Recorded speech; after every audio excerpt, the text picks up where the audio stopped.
네, 안녕하세요. 저는 여기서 수리논술 수업을 하고 있고 문성우라고 합니다. 반갑습니다.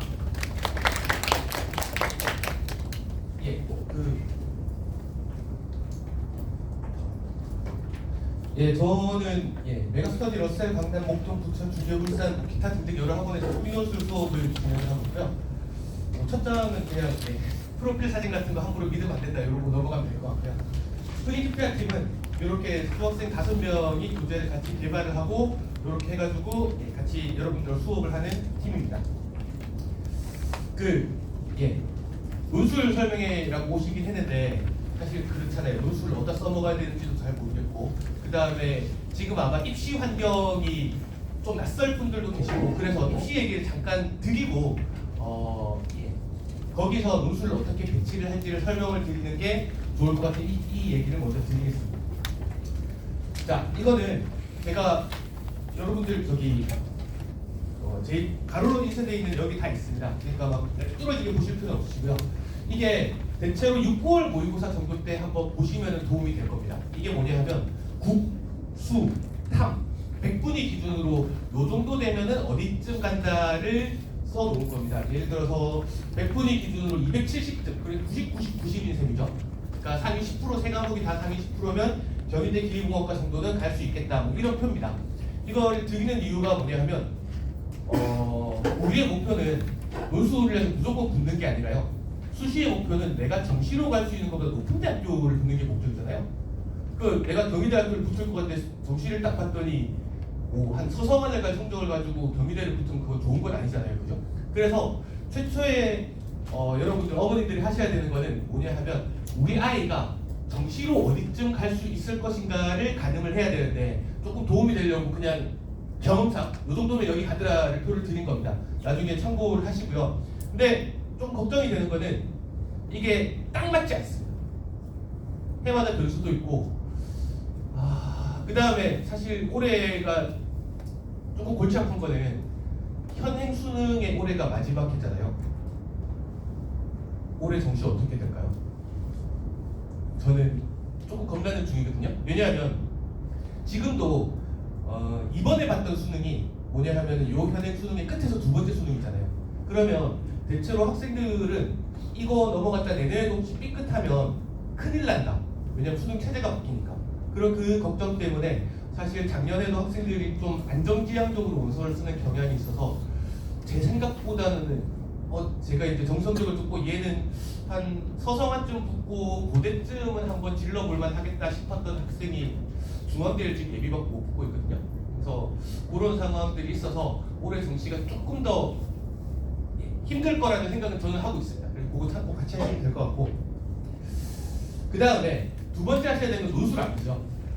아까 제가 처음에 말씀드린 거는 정시로 어디쯤 갈까 이 정도를 잡는 걸 말씀드렸고, 그 다음에 두 번째 하셔야 되는 건 논술 아니고요, 학생부입니다. 왜냐 학생부 논술의 차이점은 뭐냐면요, 논술은 시험장에 들어와서 내가 받아와야 되는 점수고요, 학생부는 사실 이미 정해져 있는 점수잖아요. 그러니까 내가 만약에 정시로 어디쯤 갈 수 있는 데가 있는데 그거 위쪽에 내가 가지고 있는 학생부 성적으로 갈 수 있는 대학교가 있다. 그러면 거기에 써놓는 게 좋습니다. 근데 이건 참 쉬운 이야기가 아니긴 아닙니다. 제가 수시 원서를 수천 장 써봤거든요. 진짜 수천 장 써봤는데 그 중에 목동 지역 학생들 원서를 제일 많이 썼어요. 사실 제가 목동 지역 학생들 원서를 제일 많이 썼는데 제일 자주 썼던 원서는 왜 육론술이었던 것 같아요. 이게 이유가 그런 게 있는 겁니다. 학생들이 학생부가 되게 좋은 학생들은 또 그 나름대로의 문제가 있어요. 뭐냐 하면 그런 학생들은 수능도 잘할 개연성이 높겠죠. 그러면은 학생부를 가지고 내가 이제 목동 지역에 있는 되게 메인 학교, 강서, 양정 이런 데서 한 2.5, 4 이 정도 받으면 성대 학생부 전형으로 던져볼 만하거든요. 붙는다 아니고. 근데 그런 학교들에서 내신 4.2.4, 2.5 되는 학생들은 보통 이제 자기는 연구대는 간다고 생각한다. 그래서 잘하는 학생은 잘하는 학생대로 이 학생부가 내가 정시로 갈 수 있는 대학교 이쪽에 나오기가 참 쉽지가 않고, 잘 못하는 학생들은 또 그 나름대로 고생을 해서 이게 나오기가 쉽지 않은데, 일단 이렇게 원서를 쓰실 수 있는 게 있으면 거기에 써놓으시는 게 좋습니다. 한두 장이라도요. 그 다음에 나머지를 가지고 이제 논술 전형 원서를 적절하게 분산해서 투자하시는 거예요. 얘 어디쯤 갈까요? 얘가 국어가 89면 어디냐면 2등급 커트라인인 겁니다. 93이면 일단 2등급이고요. 3구는 일단 3등급입니다. 이게 어디 갈까요? 요 정도 성적이면 딱 어디쯤 가냐면 건국대쯤 갑니다. 건국대에 뭐 엔간한 학과들은 저는 괜찮을 것 같습니다. 막 너무 높은 학과만 쓰지 않고. 그러면 이 친구가 적절하게 수시를 지원하려면 만약에 6장을 다 논술을 쓴다고 했을 때요. 그러면은 학생도를 만약에 쓸 수 있으면 이거 쓰겠지만 만약에 학생도 적절한 게 없으면 논술로서 6장을 써야 됩니다. 그죠? 이 친구가 제일 빠지기 쉬운 함정은 뭐냐면 홍익대입니다. 홍익대 안 써야 돼요. 왜냐하면 홍익대가 되게 대표적으로 수능 전에 시험을 보거든요. 근데 사실 이제 건국대하고 홍익대하고 두 개를 비교하면 일단은 아직까지는 건국대가 조금 더 위이기 때문에 이 학생이 수능 전에 홍대 성적도 삐리하고 해서 홍대 붙으면 좋겠네 하고 원서 쓰면 손해볼 가능성이 오히려 더 많습니다. 그거를 내가 정시로 갈 수 있는 원서를 쓰게 되는 거죠. 그러면 그럼 얘는 수능 못 보면 어떡하나요? 그럼 수능 못 봤을 때 대비하는 원서는 예를 들어서 건국대, 동국대 이런 데들은 원서 써도 상관이 없습니다. 걔네들은 수능 뒤에 시험을 보거든요. 그러면 수능이 대박이 나면 시험을 보러 안 가면 되겠죠. 그래서 이 친구한테 적절하게 원서를 쓴다고 그러면 얘는 이제 라인이 건국대쯤 정시로 갈 수 있는 거예요. 그러면 수능 전에 원서를 쓰는 학교하고 수능 후에 쓰는 학교를 만약에 비교를 해보면 수능 전에 제가 이 학생 보고 원서를 쓰라고 하면 한 군데밖에 못 쓸 것 같습니다. 어디냐면 연세대.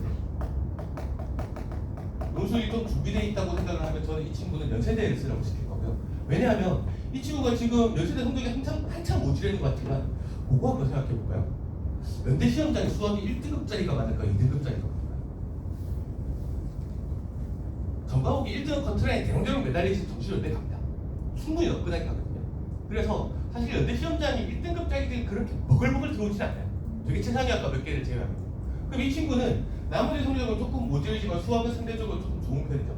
논술이 꾸준히 준비되어 있다면 시험장에 들어와 있는 1, 2, 1, 1 이 친구보다 이 친구 얘가 더 못할 것도 없는 겁니다. 그래서 논술이 꾸준하게 준비되어 있다면 연대 아니면 수능장을 아예 제낄 거고요. 그러면 얘가 건대쯤 가니까 얘는 주 타겟은 어디쯤 갈 거냐면 서, 성, 한, 중, 이 요 정도가 메인 타겟이 될 겁니다. 수능을 못 볼 수도 있잖아요. 그럼 저 같으면 요 중에서 한 4개 정도 원서를 쓸 거고요.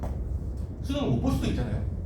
그렇죠? 그럴 때는 대비를 해서 수능 뒤에 원서를 보는 건국대하고 여기에 동국대 여학생이면 수명여대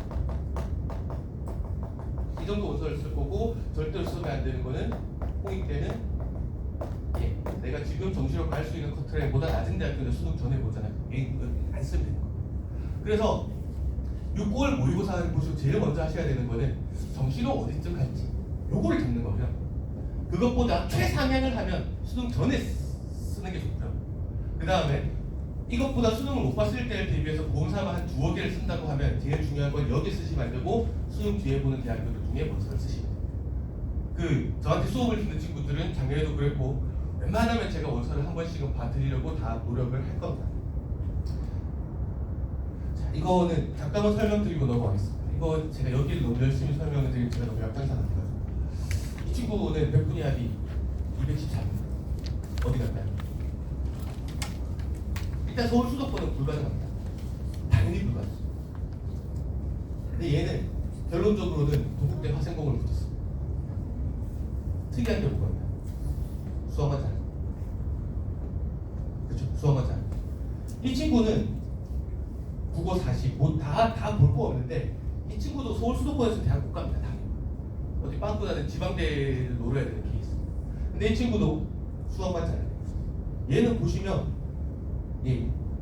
전기전자를 가고 싶었던 친구였던 것 같아요. 여기 다 붙었네요. 마지막 친구는 더 하죠. 얘는 심지어 수능 성적도 안 좋아요. 수학도 85면은 3등급이니까. 얘는 연대 붙었어요. 이거는 진짜 좀 특이한 케이스인데 이거 보고 논술 열심히 하면 무조건 연대 붙나 보다가 아니고요. 이 친구는 사실 수학을 되게 잘하는 친구예요. 근데 문제가 뭐냐면 이게 왜 또 수능은 좀 타임어택이잖아요. 수학 실력만 가지고 보는 시험이 아니고요. 사실 수능 문제 중에 한 7, 80 전체 문제 중에 7, 80% 정도는 이미 본 듯한 문제가 앉아 있어야 제가 이 시험을 다 잘 볼 수가 있어요. 짧은 시간 안에 문제를 서로 문제를 풀어야 됩니다. 근데 얘는 그 타임 어택에 도저히 적응을 못 하는데 논술 문제는 생기 문화까지 다 합해봤다 한 10문제를 한 2시간 정도 풀려고 하면 그건 또 느긋하게 앉아서 풀면 그건 또 적응을 하는 겁니다. 그런 케이스 같은 경우에는 수능 시험에 적응을 못한 케이스 같으면 이 친구는 연대화학과를 굉장히 너끈하게 붙었던 축에 속합니다. 이거는 잠깐 보고 넘어가면 되는데 공통점은 뭐죠? 실력이 다 수학에 좀 몰려있어요. 요거는 좀 생각해 보셔야 되는데 굳이 이런 특이한 케이스를 생각하지 않더라고요. 정시로 대학 가려면 무슨 과목 성적이 좋은지 유리할까요? 당연 수학. 당연 수학. 일단 가중치가 붙기도 하고요. 표준 점수가 반영되는 한에서는 웬만하면 수학이 가장 표준 점수가 높을 개연성이 많습니다. 그래서 정시로 만약에 보더라도 수학의 점수가 조금 몰려있는 게 유리한 편이고요. 수시로 보면 내가 수학만 잘하는 학생이다. 그럼 이런 찬스가 생길 수도 있는 거죠.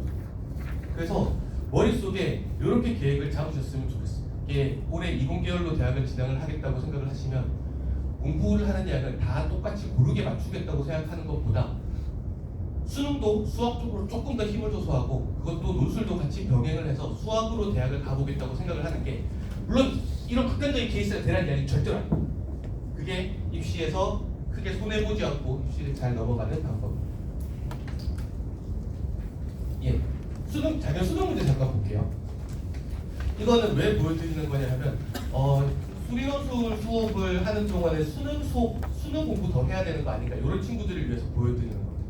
작년 수능 20번이 100만 년 만에 빈칸 채우기 문제가 나왔습니다.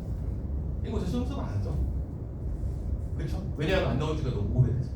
저희는 가르쳤습니다. 약수형 논술 수업하는 거. 왜냐하면 그때 이게 20번이면 3등급하고 2등급 뭐 그거를 맞다리 갔다는 친구들 되게 중요한 점수 문항이거든요. 약수형 논술 수업을 들었던 친구들은 대체로 3등급 선에 있는 친구들이 가장 많고 그럼 이 친구들은 빈칸 채우기 연습을 여기서 한번 해봤던 게 사실 수능 20번을 맞추기에 되게 도움이 됐을 겁니다.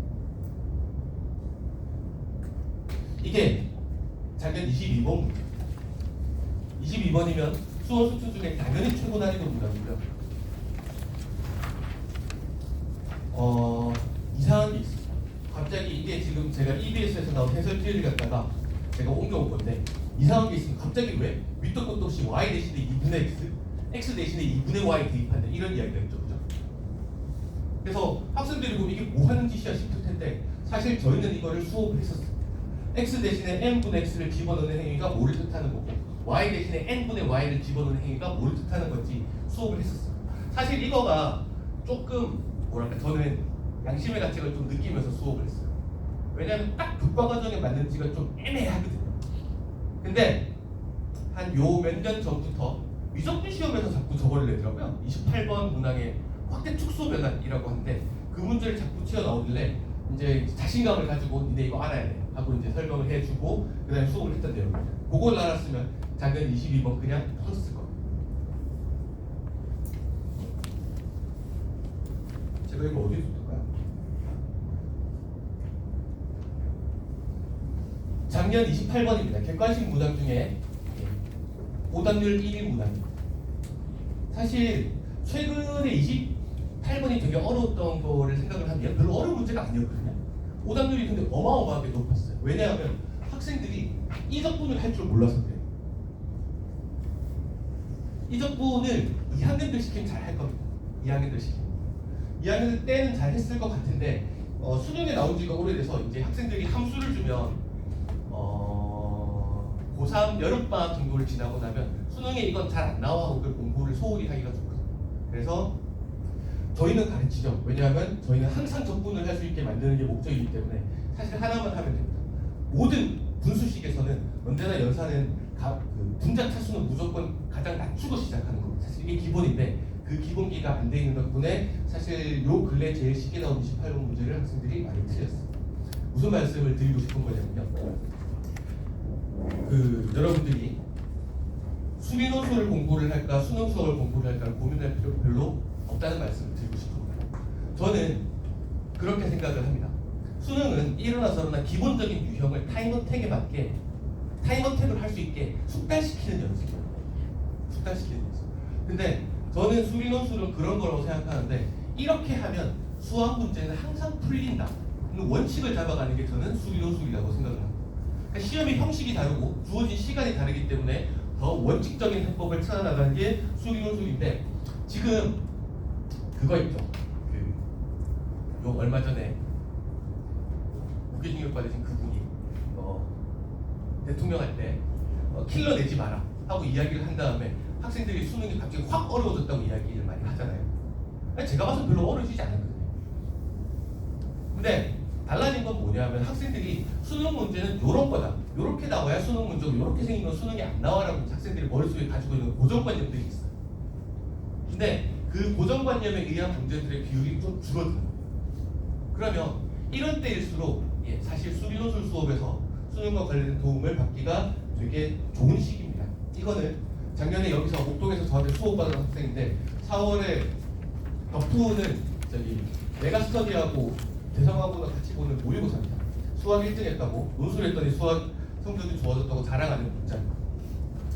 그런 거라고 생각하시면 됩니다. 여러분들이 수리논술을 공부하는 모든 시간에 다 수능 수학도 공부하고 있는 중이고요.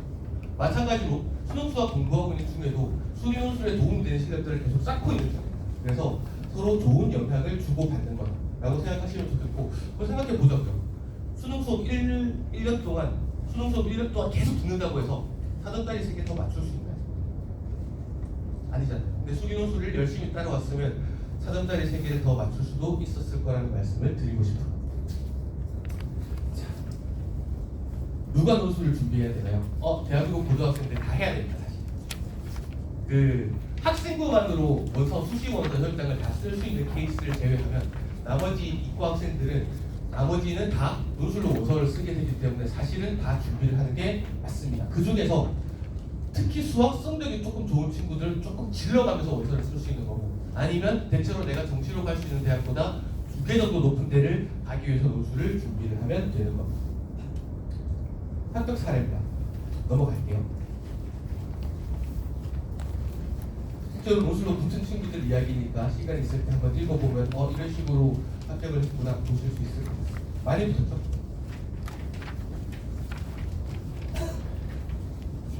두 번째 논술하면 제일 이제 부담이 되는 게 이런 겁니다.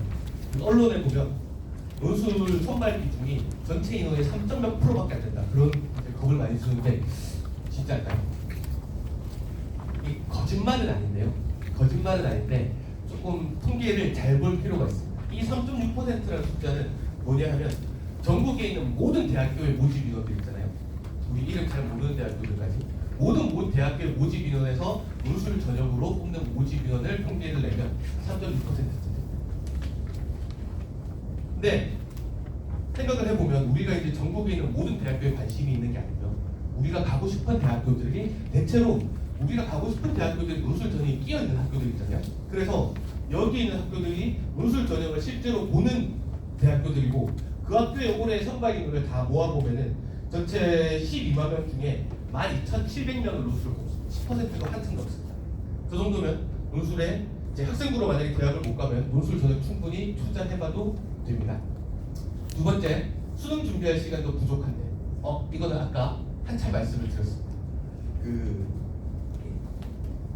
수리논술을 준비하는 모든 순간에 학생들은 수능 준비도 같이 진행을 하고 있는 겁니다. 이 말씀을 좀 드릴게요. 요새는 제가 보기보다 나이가 조금 보기도 나이가 있어 보이죠. 제가 수능 3세대거든요. 수능 3번째 해에 대학을 갔어요. 근데 저는 고3 때 어떻게 공부를 했냐면 수능 수업에 제꼈어요. 제끼라는 이야기 하는 거 아니에요. 근데 왜 그랬냐 하면 공부를 열심히 하는 학생이니까 2학년 때쯤 되면 수능 기출문제를 이미 다 풀었어요. 왜냐하면 그 앞에 2회밖에 없어요. 수능을. 지금처럼 막 다다이 모의고사를 매달 보던 것도 아니에요. 그래서 기출문제는 2학년 때 대충 끝났어요. 쌓인 자료로 없기 때문에. 그 다음에 시중에 이게 수능형이다라고 이제 나와 있는 문제도 제가 봐서는 좀 잘 안 맞더라는 거죠. 그래서 뭐 할까 하고 하다가 그냥 수능 수학을 통으로 제끼고요.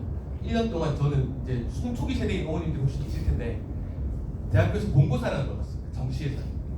지금 논술을 정시에서 보는 거예요. 어목한 시기를 살았죠. 국어 본고사, 영어 본고사, 수학 본고사 다 봤습니다. 그래서 수학 공부는 1년 동안 본고사 공부만 했어요. 왜냐면 수능 뭐 나올지도 잘 모르겠고, 그 다음에 수능 초기 세대였던 어머님들은 기억이 나실 텐데 이게 좀 뭔가 IQ 테스트 같았어요. 수능 시험이. 지금하고 좀 달라요. 그래서 어차피 뭐 나올지도 모르겠는 거 수학 실력이 좋아지면 해결되겠지 하고 1년 동안 수학은 그냥 본고사 공부만 했어요. 결과적으로 수학을 잘 봤으니까 대학을 갔겠죠. 그죠? 지금에 와가지고 여러분들한테 이제 수학 공부를 수능 수가 제끼라고 이야기하는 건 전혀 아니죠. 그 말씀을 드리고 싶은 겁니다. 지금 수능이 실제로 어려워져가지고 학생들이 성적이 떨어지는 시기가 아니라 이게 수능 문제라고 생각을 안 했던 것들이 자꾸 수능 문제로 튀어나와서 학생들이 괴로워하는 시기거든요. 그러면 이런 시기야말로 사실 수능이랑 논술의 시너지 효과로 대학을 가기에 굉장히 좋은 때다. 이런 말씀을 드리고 싶은 겁니다. 경쟁률이요. 한숨이 나오죠. 자,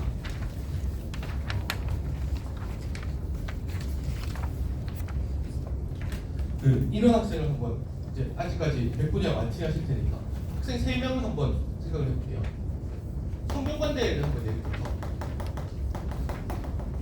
학생 1이 수능 성적이 2, 1, 2, 1 이렇게 받았어요.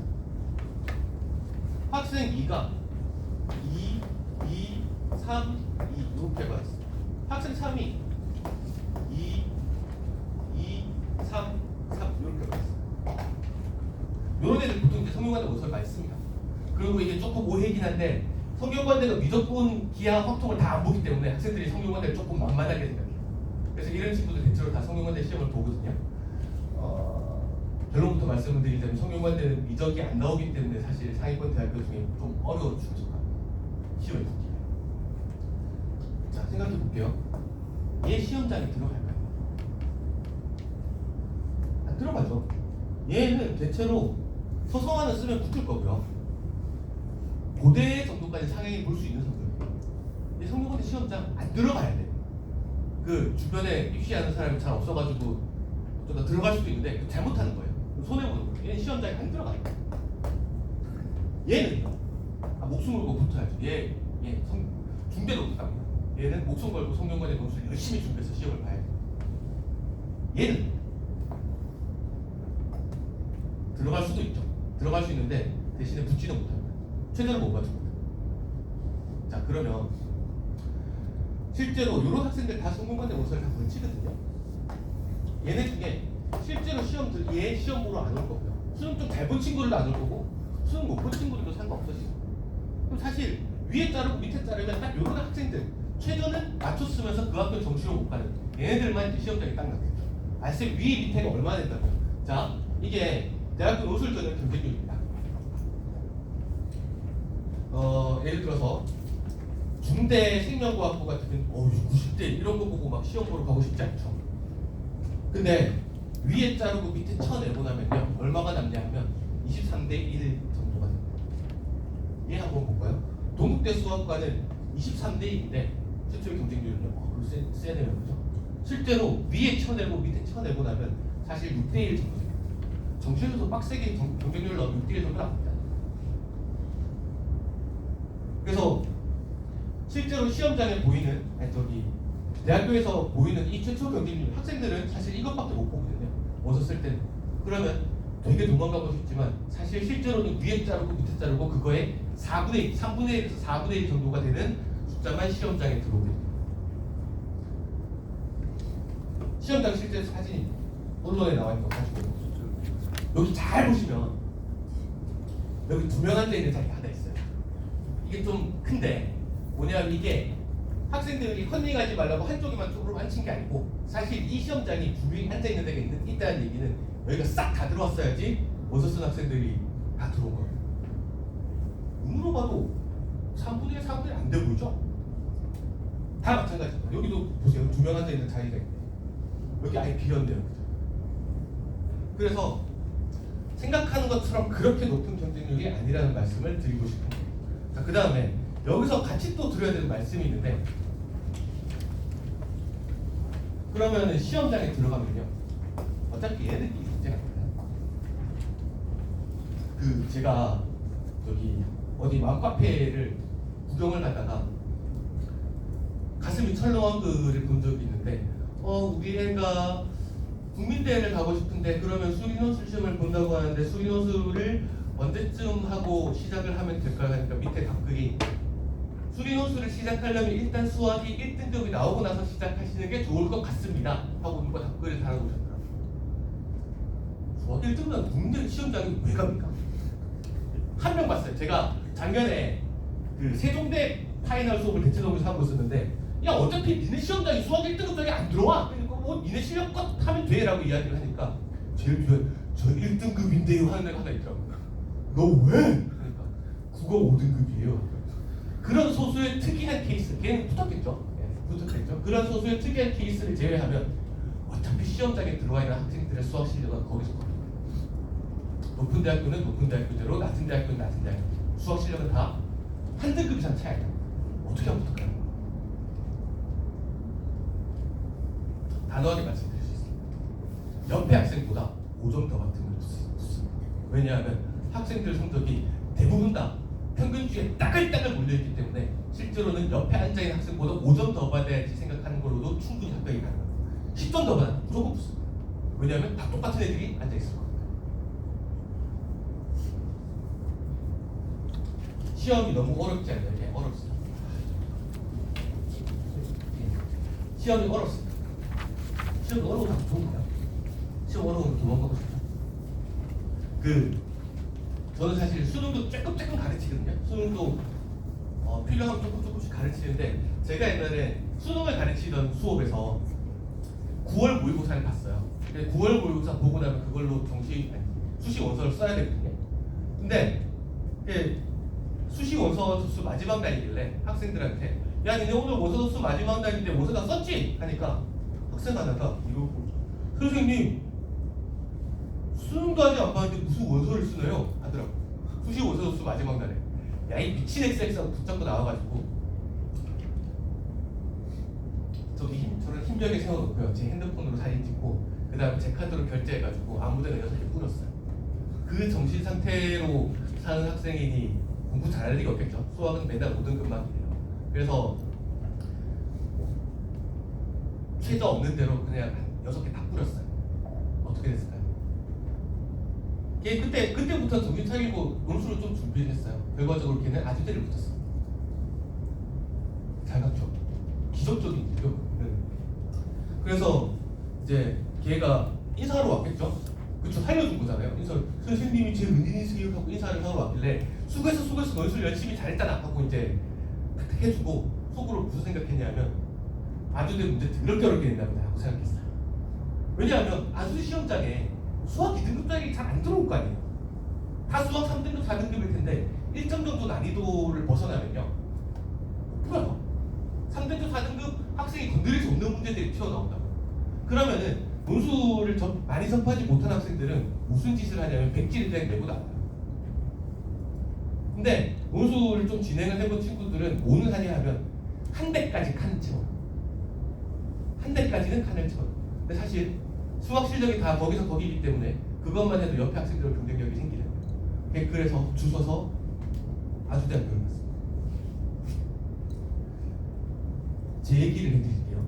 저는 이제 정시에서 본고사 봤다 그랬잖아요. 정시에서 본고사 볼 때 그 시험을 다 보고 나면 손머리하고 뒤에서부터 이제 시험지를 걷어올 거잖아요.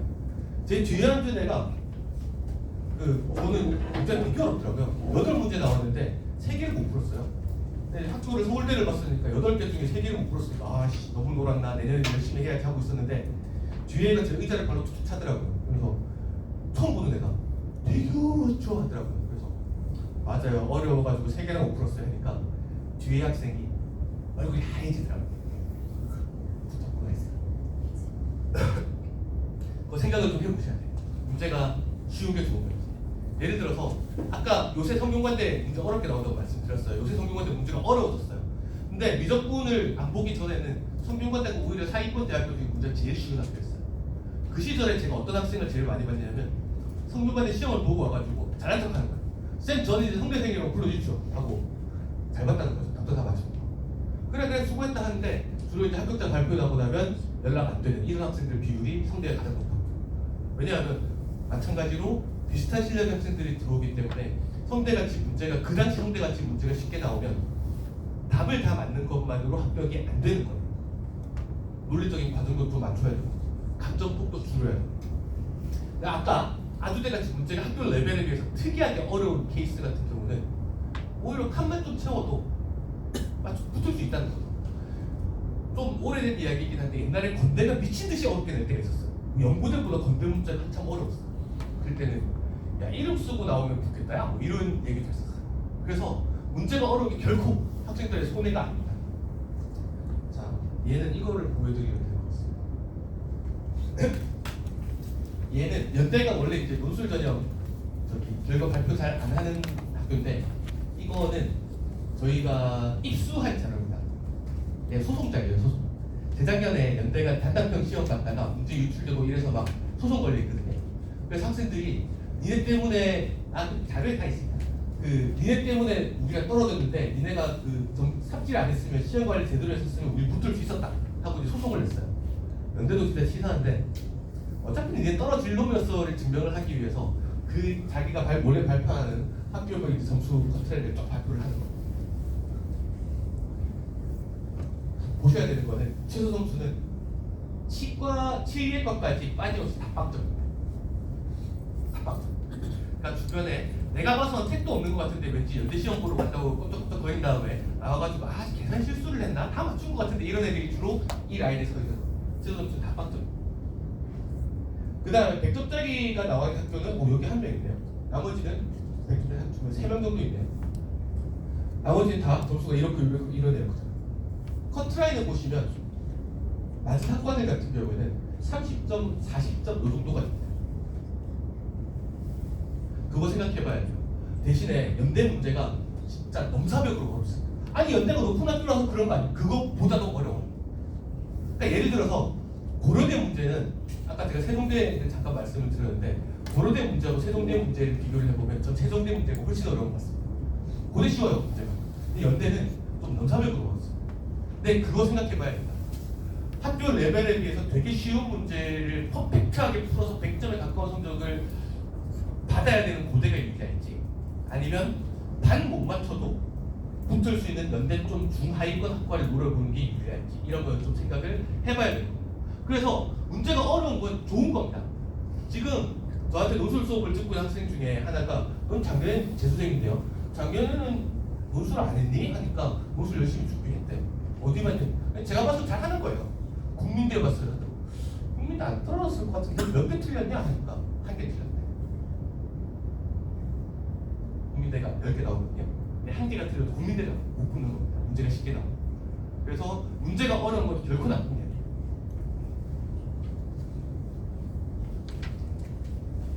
100점 만점에 한 40, 문제가 안만 어려워도 100점 만점, 그쵸? 연대 문제가 전부 다 어려운 거 아니고 소문형 1번들은 좀 쉬운 것들도 있을 거고 그런 거 잘 챙기면 한 30점 나오거든요. 거기서 부분 점수 한 10점씩 더 받으면 그걸로 붙을 수도 있는 거예요. 문제가 어려운 거는 학생들한테 전혀 불리한 게 아니에요. 오히려 너무 쉬우면 조금 골치가 아파집니다. 내신이에요.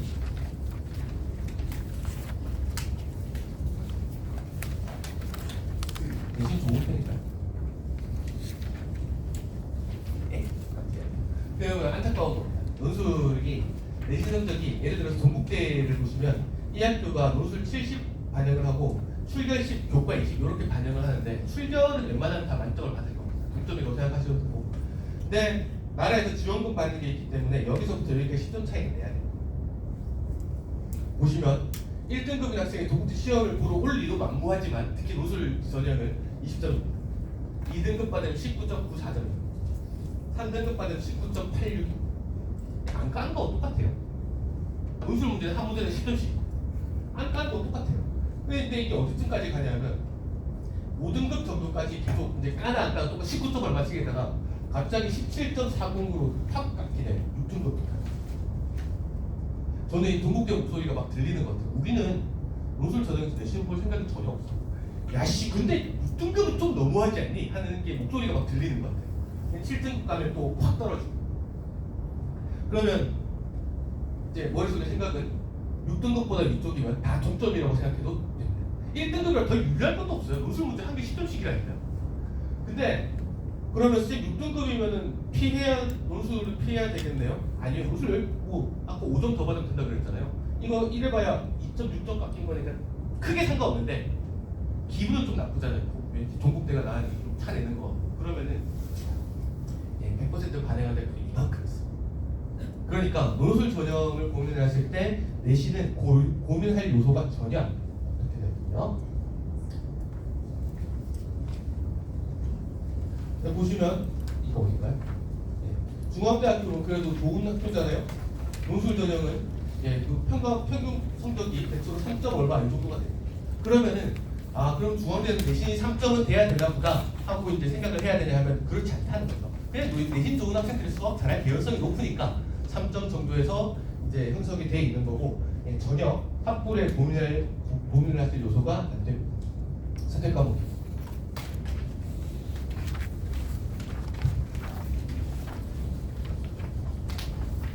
자, 작년 기준입니다. 올해를 크게 변동이 안 될 거라고 생각을 하고 작년 기준으로 드린 건데 요강이 나오면 다시 확인을 한번 해봐야 됩니다. 선택 과목이 아예 제외되어 있는 학교들이 요만큼입니다. 대체로 어떤 학교들이라고 생각하시면 되냐면 약수령 논술을 보는 학교들이라고 생각하시면 대충 맞습니다. 그 중에 이상한 학교가 하나 껴있어요. 성균관대. 그래서 학생들이 성균관대 원서를 되게 많이 씁니다. 저는 써도 된다고 생각하는데 일단 보신 김에 조금 말씀을 드리면 성균관대가 미적분을 안 보는 대신에 문제가 동물 레벨 학교들 중에서 가장 까다롭습니다. 그거하고 비슷하다고 생각하시면 됩니다. 요새 수능에 정수 조건 달고 케이스 이상하게 나눠야 돼서 귀찮게 보는 문제들이 있죠. 성균관대 그런 식으로 문제 난이도를 높여놨기 때문에 사실 학생들이 좀 쉽게 푸는 유형은 전혀 아닙니다. 수능을 열심히 공부하는 학생들이 쉽게 접근할 수 있는 유형은 아니긴 합니다. 그래서 성균관대를 제외하고 나면 대체로 미적분을 다 보고요. 그 중에 기하 확통을 이제 상위권 대학교로 갈수록 전범위로 시험을 이거 머리 아프죠. 기하 확통 미기화학을 잘하는 친구들이 없잖아요.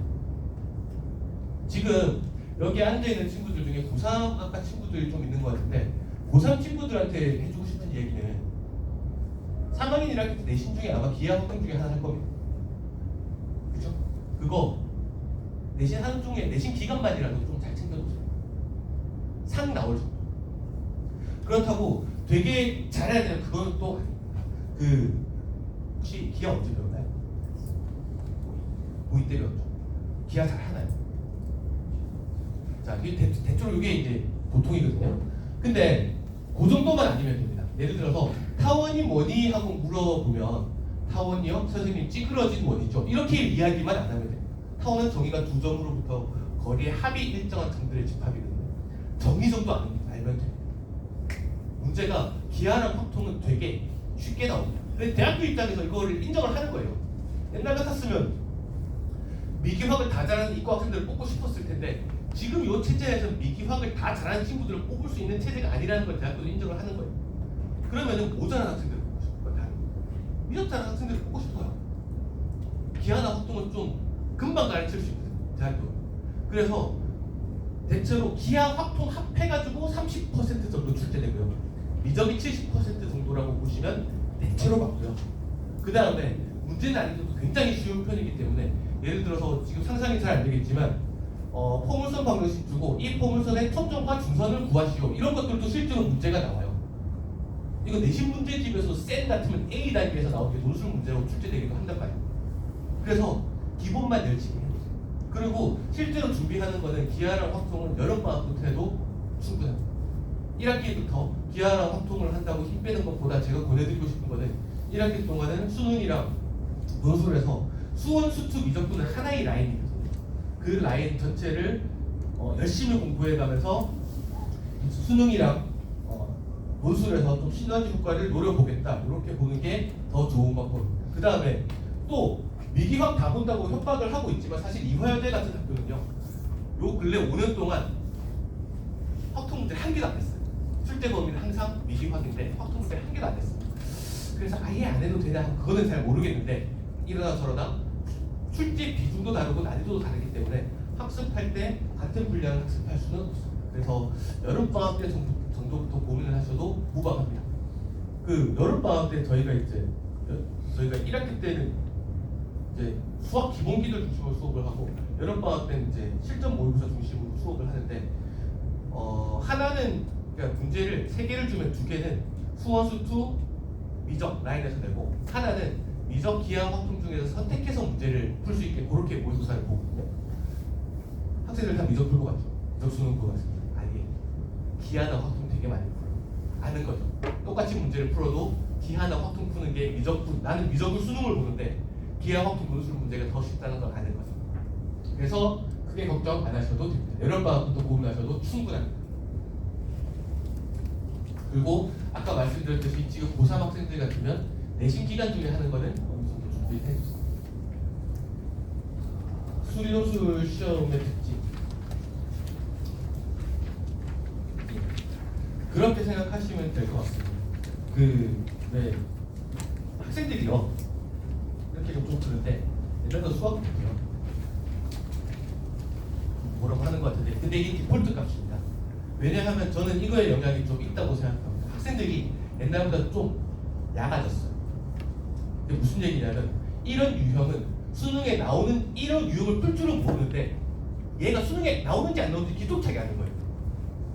그럼 이거 안 나올 것 같다 하면 얘기를 안 들어요. 선생님 수업을 해도 안 듣고 그 다음에 그런 문제 유형을 익숙해지기 위해서 노력을 잘 안 합니다. 논술은 그런 걸 노려서 낸다기보다 그런 쪽에서도 문제가 같이 나옵니다. 예를 들어서 직접 증명을 요구하는 문제가 출제가 되기도 합니다. 그 다음에 미분가는 무슨 뜻일까요? 미분가 x 이퀄 a에서 미분가는 무슨 뜻일까요? x 이퀄 a에서 미분가 최고. 자, 이렇게 대답한 학생 되게 보기 드문데 되게 훌륭한 학생이에요. 보통 그래프가 연속이고요 어쩌고 저쩌고 하고요 이렇게 얘기하기 시작하면 미분 가능성 정의를 물어보는 문제를 못 풉니다. 학생들이 수능에서 봤던 유형으로 오른쪽 미분에서 A 대입하고 왼쪽 미분에서 A 대입하고 그냥 A 대입하고 A 대입하고 요것만 머리에 가지고 있어서는 미분 가능성에 대한 문제를 못 풉니다. 그 미분 가능의 정의는 지금 이야기한 것처럼 그냥 F'A가 중점적으로 끝낼 수 있어요. 그런 거 정확하게 이해하고 있는지 물어보는 문제가 출제가 됩니다.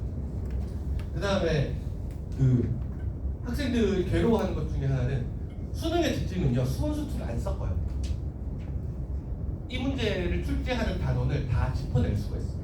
수원 수투를 섞는 케이스는 딱 어떤 케이스가 있냐면 수투 문제에서 시그마 디오 정도 쓰는 경우는 가끔 있는 것 같아요. 그거를 제외하고 나면 수원 수투 문제를 안 섞어요. 서로 문제를 내기 때문에 그 중에 수원 11문제, 수투 11문제 그러면은 극한에서 한 3문제, 미분적분 한 4문제씩 이렇게 좀 정해져 있어요. 근데 논술은 다 합해봤자 소문학까지 다 나눠봤자 10개 물어보기가 되게 힘들어요. 근데 수학 전체를 다 섞어야 돼요. 그래서 여러 단원을 섞은 문제들이 생각보다 자주 출제가 돼요. 그러면 학생들이 조금 힘들어요.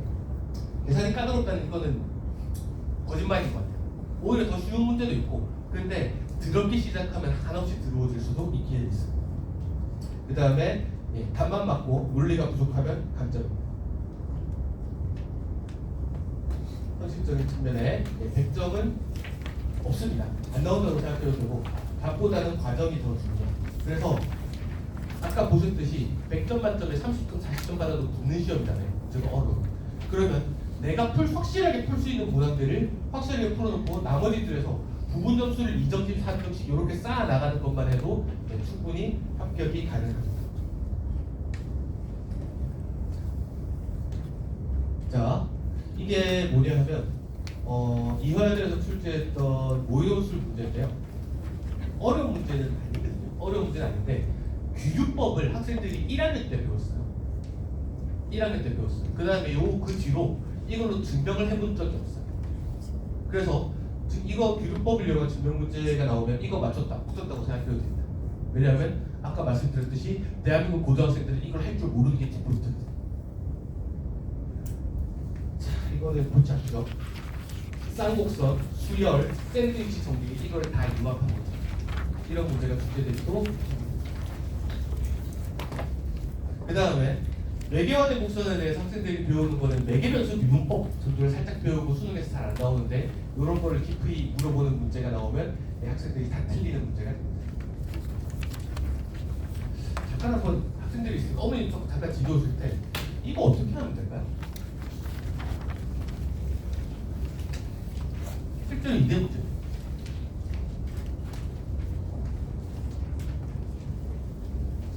네, 안 어렵지 않나요? 그렇죠? 여기에서 미분 가능 조건을 줬어요.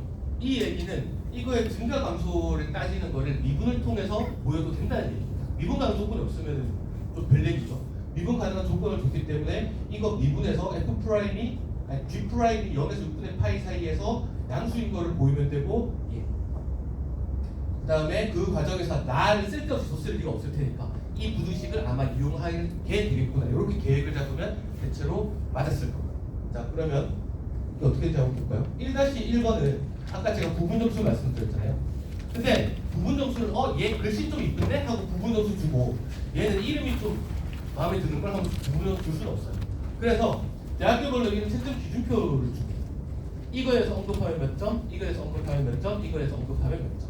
지금 아까 이야기한 중에 미분 가능 조건이 있기 때문에 미분으로 판단을 해야 되겠다 생각을 해서 도함수 구했겠죠?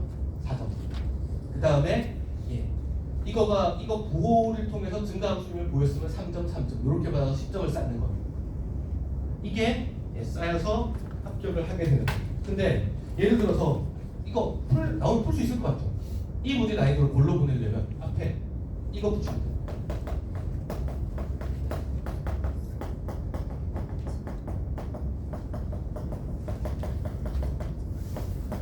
f 프라임이 0보다 크면 fx는 증가함수임을 보이시죠.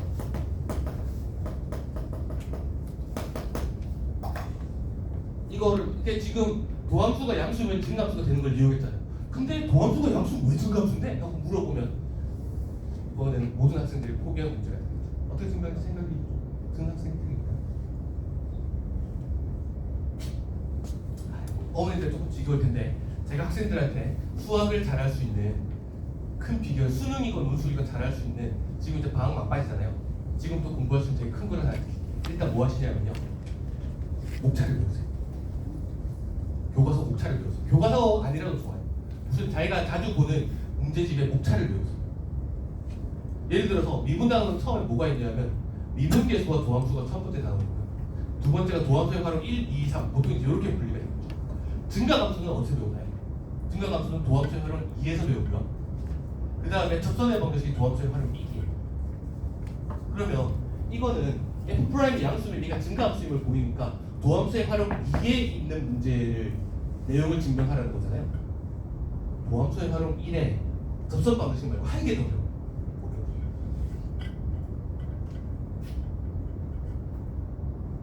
표현값.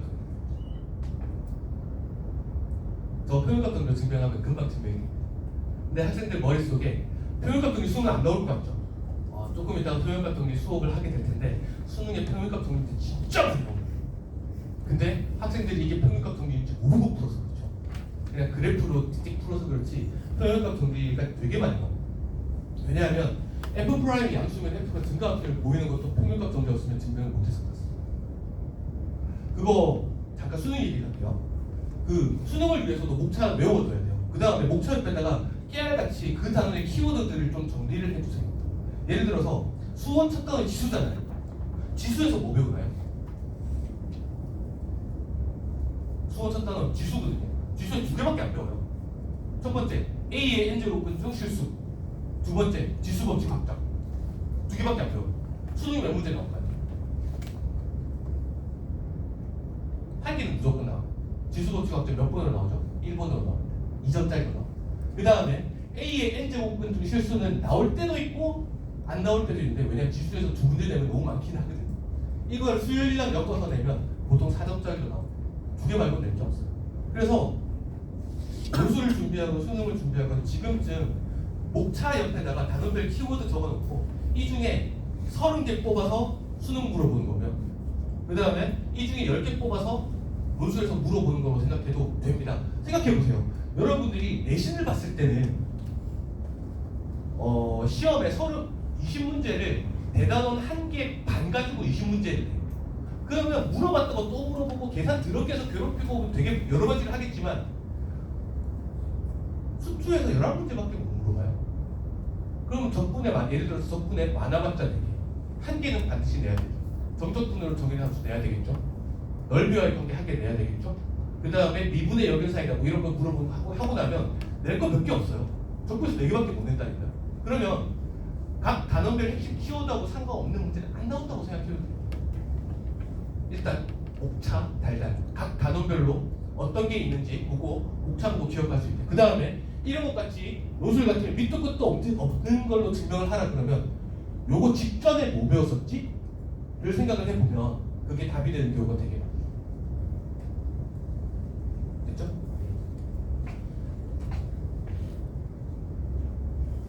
수업 소개하겠습니다. 저희가 지금 시즌1 막바지에 있고요. 4월 달부터 시즌2로 들어갑니다. 시즌1에서는 뭐 했냐 하면요. 수학의 기본적인 논리 구조, 증명하는 방법, 연역 논증, 귀납 논증 이런 것들 진행을 했고요. 시즌2부터는 뭐냐면 실제로 교과과정으로 연계된 내용들을 시작합니다. 시즌2에서 수상하, 그 다음에 수원 수투에 해당하는 내용들을 시즌2에 하게 되고요. 쌤 그러면은 무조건 몰라도 되나요? 무조건 몰라도 되지는 않고요. 예를 들어서 증가하고 감소는 수투에서 배웁니다. 근데 증가하고 감소를 물어보는 문제가 다항 함수만 나오는 건 아니거든요. 그러면은 함수 자체는 미적분에 있는 것들을 끌어와서 수업을 하기도 하지만 기본적으로 주제는 수원 수투에서 배우는 것들을 중심으로 해서 시즌2를 진행을 하게 되고요. 그러면 미분에서 증가 감소와 관련된 것들을 시즌2에서 하게 돼요. 시즌3에는 뭐를 할 거냐면 미적분과 관련된 내용. 그러니까 예를 들어서 정적분하고 급수에 관계된 미적분에서 처음 배우죠. 그 다음에 미분에서도 볼록성과 관련된 내용도 미적분에서 처음 배워요. 그러면 그런 내용들은 시즌3에서 수업을 하게 될 겁니다. 그래서 시즌2하고 시즌3를 하면 어떻게 하는 거냐 하면 수상하 되게 중요해요. 수상하, 수원, 수투, 미적분까지를 한 바퀴를 저하고 같이 돌게 되는 거예요. 그 다음에 이런 것들이 수능에서는 이런 식으로 물어봤었는데 논술에서는 이렇게 물어봤다. 마찬가지로 수능이랑 시너지 효과를 일으키기 위해서 노력을 할 겁니다. 여름방학의 더 파이널 12는 앞쪽이 좀 내용 중심이었다면 저때는 실전 연습 중심이 되는 거고 매회 모의고사 보고 그 다음에 아까 저희가 5명으로 있는 팀이라 그랬잖아요. 전국의 메가스터디 러셀 논술 수업은 다 저희가 합니다. 수리 그러면은 전국 더 파이널부터는 전국의 모든 메가스터디 러셀에서 논술 수업을 듣는 학생들 중에 내가 어느 정도의 위치에 있는지 그러면은 그 다음에 또 예를 들어 논증에 강점이 있는지 혹은 대수적인 강점이 있는지 이런 것들에 대해서 판단을 해가면서 학생들 지원 전략까지 봐드리기 위해서 노력할 겁니다. 라스트 미닛은 대학교 파이널 수업 이야기하는 거고요. 그거는 일정에 따라서 진행을 할 겁니다. 그 다음에 어드밴스드 기하, 어드밴스드 확통은 기하하고 확통이 특히 좀 약한 친구들은 방학 때 기하하고 확통을 제가 한 바퀴를 도는 수업을 진행을 하기는 할 겁니다. 근데 메인은 파이널 12에서도 기하 확통 어느 정도 다룰 거고요. 그거는 선택해서 하면 될 것 같습니다. 이렇게 해서 1년 동안 진행을 할 겁니다. 그 다음에 1년이 지나고 나면 저는 학생들이 그 얘기를 했으면 좋겠어요. 그 중간쯤 가가지고 선생님 수리 논술 수업을 들었더니 논술을 잘하게 됐어요 말고요. 수능도 같이 좋아졌어요 라는 이야기를 좀 많이 들었으면 좋겠어요. 왜냐하면 사실 수능 논술 이렇게 막 나눠져 있는 것 같아요. 사실 수학은 하나거든요.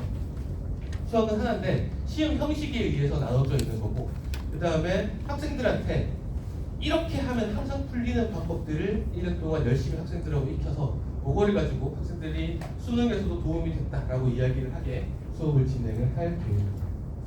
이상이고요. 혹시 질문 있으신가요?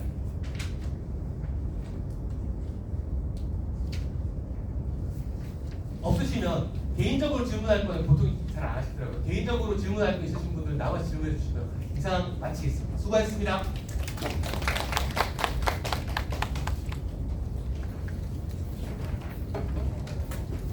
네?